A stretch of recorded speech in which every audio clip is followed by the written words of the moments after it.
சாம்பார் சாதம் வச்சுருக்கேன். சத்தம் போடாமல் தின்னுட்டு போகணும். இங்கே ஏதாவது வந்து பேப்பரை கீழ்ச்சி ஏதாவது பண்ணின தொலைஞ்சா இன்னைக்கு நீ என்கிட்ட.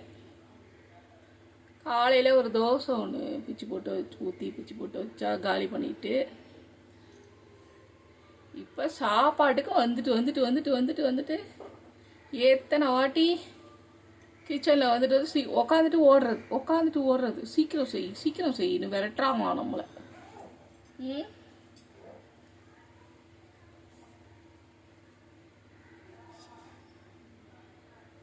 பேப்பரை காலையிலேயே நீங்கள் ஆரம்பிச்சா சத்தம் போட்டோன்னே ஓடி போயிட்டா. பேப்பரை இழுத்து இந்த ஸ்டாண்டெல்லாம் இழுத்துட்டா. அப்புறம் எட்டிது நான் கத்திட்டு ஓடி இருந்தோடனே ஓடிட்டா.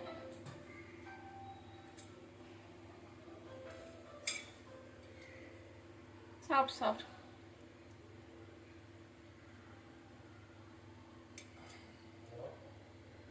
ஆற வச்சு நல்ல சாம்பார் நல்லா பருப்பாக அப்படியே அடியில் எடுத்து போட்டு பிசைஞ்சு வச்சுருக்கேன். சாப்பிடு. இப்படி பார்த்துக்கிட்டு ஒரு நாள் நேற்று வைக்கலன்னு என்ன ஆட்டம் காமிச்சிச்சு.